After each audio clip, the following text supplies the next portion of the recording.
Cari maklumat dan berita politik yang bebas, kupasan yang tepat, panas. Dapatkannya secara eksklusif hanya di Jom Channel. Komitmen kami, rentasan berita Isnin hingga Jumaat. Melalui bicara dan isu semasa, kami garapkan secara langsung. Panel-panel berkaliber dan profesional. Interaktif, pandangan anda kami raikan. Jangan lupa bersama kami di setiap hujung minggu dalam edisi khas mingguan. Jom Channel, moving forward, sharing a new experience.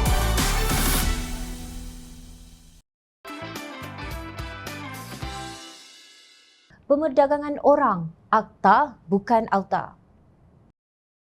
Akhirnya, Akta Anti Pemerdagangan Orang dan Anti Penyeludupan Migran /Pindaan 2022 Akta A1644 dikuat kuasa setelah mendapat perkenan diraja pada 19 Januari dan diwartakan pada 25 Januari lepas. Menurut Menteri Dalam Negeri Datuk Seri Hamzah Zainuddin, Akta A1644 merupakan instrumen perundangan utama negara dalam mendepani isu perhambaan zaman moden sekaligus membantras jenayah pemerdagangan orang dan penyeludupan migran di Malaysia.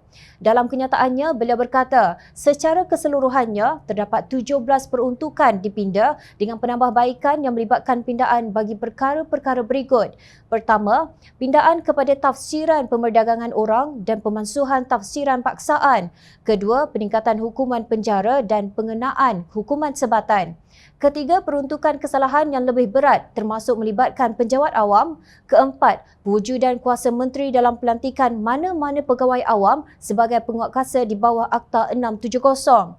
Kelima, penambahan keanggotaan organisasi lain dan badan bukan kerajaan dalam Majlis Anti Pemerdagangan Orang dan Anti Penyeludupan Migran (MAPO). Dan keenam, perluasan peranan Kementerian Pembangunan Wanita, Keluarga dan Masyarakat (KPWKM) dalam pengurusan dan kawalan pegawai pelindung serta rumah pelindungan mangsa pemerdagangan orang. Hamzah berharap Akta A1644 mampu memberi solusi terbaik dalam menzahirkan usaha Malaysia menangani jenayah pemerdagangan orang dan penyeludupan migran dengan lebih efektif. Pendekatan menyeluruh kerajaan dan pendekatan menyeluruh masyarakat yang digunakan diyakini boleh menambah baik kedudukan Malaysia dalam sebarang penilaian antarabangsa sekaligus meningkatkan imej Malaysia di mata masyarakat dunia, katanya. Kemarin Jom Channel berkongsi berita Bangkok Post mengenai seorang lelaki bernama Syed Radewa yang didakwa terbabit dalam penyeludupan pendatang tanpa izin dari Myanmar ke Malaysia. Syed dikatakan bertindak sebagai broker pekerjaan untuk menghantar pendatang tanpa izin Myanmar bekerja di negara ini. Sementara itu di Malaysia, polis dilaporkan berjaya mematahkan cubaan menyeludup 24 parti menerusi laluan tikus di Batu Empat, Tanah Merah, Kelantan. Menurut laporan berita harian, mereka dibawa menggunakan kenderaan mewah Hyundai Starex dan Toyota Velfire untuk dihantar ke Kepong, Kuala Lumpur. Kata Ketua Polis Daerah Tanah Merah, Zainuddin Mat Yusof, dua pemandu warga tempatan kenderaan mewah itu mengaku menerima bayaran RM1,500 untuk membawa parti terbabit. Sebelum itu, seorang lelaki tempatan yang menyeludup 19 parti warga Myanmar ditahan polis di kilometer 45 Lebuh Raya Utara Selatan. Ketua Polis Daerah Kota Star, Asisten Komisioner Ahmad Syukri Mat Akhir berkata, parti terbabit bersembunyi di dalam semak sebelum menaiki van jenis Toyota Hiace itu. Pada 4 Januari lalu, seorang operator sampan dihadapkan ke Mahkamah Seksyen di Kangar atas pertuduhan terbabit dalam penyeludupan 2 migran warga Myanmar di Kuala Perlis pada 24 Disember tahun lalu. Tertuduh Mahmud Sulaiman 51 didakwa mengikut Seksyen 26A Akta Anti Pemerdagangan Orang dan Anti Penyeludupan Migran 2007. Jika sabit kesalahan, boleh dipenjara sehingga 15 tahun serta denda atau kedua-duanya sekali. Pada 5 Januari lalu, utusan online melaporkan seramai 13 lelaki warga India yang bekerja secara haram ditahan dalam satu serbuan di sebuah kompleks beli belah di Solaris, Putrajaya. Ketua Pengarah Immigration Datuk Seri Khairul Zaimi Daud berkata, kesemua warga asing terbabit yang digaji majikan warga tempatan ditahan susulan tamatnya program rekalibrasi tenaga kerja RTK pada 31 Disember lalu.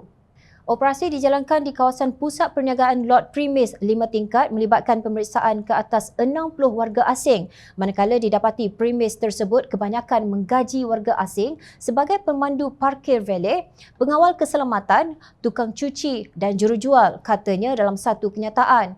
Menurut Khairul, kesemua tahanan akan ditempatkan di Depot Tahanan Immigration Bukit Jalil, Kuala Lumpur untuk siasatan mengikut Akta Pemerdagangan Orang dan Anti Penyeludupan Migran Kurungan Aktif SOM, Akta Immigration 1959 Palang 63, Akta Pasport 1966 dan Peraturan-Peraturan Immigration 1963. Inilah berita yang sering kita baca dan dengar. Bilis-bilis ditahan, dipenjara dan dijatuhi hukuman. Siapa perancang utama skim pemerdagangan orang ini, kita tidak tahu. Sudah tentu mereka kaya raya kerana mampu memberi upah yang tinggi kepada pemandu. Merekalah dalang sebenar yang mungkin akan meneruskan usaha pengkhianatan terhadap negara ini jika tiada tindakan tuntas daripada pihak penguatkuasa. Sementara itu, hukuman ke atas majikan mengikut Seksyen 6-1-C Akta Immigration 1959 Palang 63 hanya sebanyak RM5,000 untuk setiap seorang parti. Melihat kepada spesifikasi kerja parti yang ditahan seperti pemandu parkir valet dan jurujual bukanlah termasuk dalam kategori 3D, dirty, dangerous dan difficult. Pastinya mereka diambil bekerja kerana majikan yang tamak hanya mahu memeras tenaga manusia dengan gaji yang sedikit. Marilah kita belajar dari Sweden bagaimana negara itu membanteras pemerdagangan manusia. Undang-undang yang ketat tetapi pelaksanaannya longgar dengan ketirisan di sana sini tidak akan menyelesaikan masalah pemerdagangan orang.